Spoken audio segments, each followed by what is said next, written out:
আসসালামু আলাইকুম রহমতুল্লাহ। দেশ এবং দেশের বাইরে যারা আছেন সকলকে জানাচ্ছি পবিত্র ঈদ উল আজহার অগ্রিম শুভেচ্ছা, ঈদ মোবারক। আপনারা যারা পবিত্র ঈদ উল আজহায় কোরবানি দিবেন বলে ইচ্ছা পোষণ করেছেন, এখনো নিয়ত করেন নাই, বাকি ইচ্ছা আছে যে কোরবানি দিবেন, স্পেশালি আমি তাদের জন্য বলতেছি।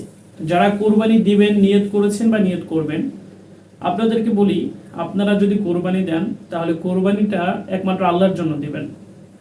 এখন আপনারা বলতে পারেন যে কোরবানি তো আমরা আল্লাহর জন্যই দিই। হ্যাঁ, এটা আমাদের মুখের কথা হয়, কিন্তু বাদবাকি আমাদের অন্তরের কথা আল্লাহর জন্য হয় না। অন্তরের কথা হয় মানুষ দেখানোর জন্য, নিজের শান মর্যাদাকে উঁচু করার জন্য আমরা কোরবানি দিয়ে থাকি। দেখুন, হযরত ইব্রাহিম আলাইহিস সালাতু ওয়াসসালাম খলিলুল্লাহ উপাধি কেন পেয়েছিলেন? কারণ আল্লাহ পাক রব্বুল আলামিন তাকে যতগুলো পরীক্ষা নিয়েছেন প্রত্যেকটা পরীক্ষা তিনি পাশ করেছেন। এরপরে হাবিলকে দেখুন, হাবিল কিন্তু একমাত্র আল্লাহ পাক রব্বুল আলামিনকে খুশি করার জন্য কোরবানি করেছেন, যার কারণে আল্লাহ পাক রব্বুল আলামিন তার কোরবানিটাকে কবুল করেছেন। এই জন্য আমি বলতে চাই, যারা কোরবানি করবেন, যদি আল্লাহর জন্য কোরবানি করতে পারেন তাহলে আপনারা কোরবানি করবেন।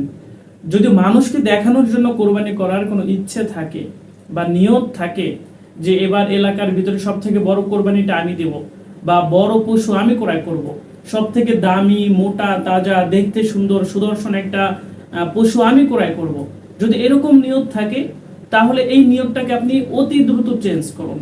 কারণ এরকম নিয়ত নিয়ে কোরবানি দিবেন আর সেই কোরবানি কবুল হবে, এটা কখনোই সম্ভব না।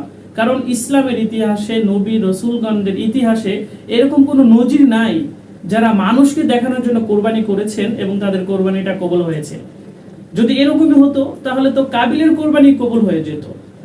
এজন্য যারা স্পেশালি কোরবানি দিবেন তাদের জন্য বলতেছি, আপনারা আল্লাহর জন্য কোরবানি দেন। আপনার হয়তো পশুটা রোগা পাতলা হবে, আপনি হয়তো কম দামে একটা পশু দিয়ে কোরবানি দিবেন, কিন্তু আপনার মনের নিয়ত হলো আপনি আল্লাহর জন্য কোরবানি দিবেন, তাহলে দেখবেন আপনার কোরবানিটা কবুল হয়ে যাবে ইনশাআল্লাহ।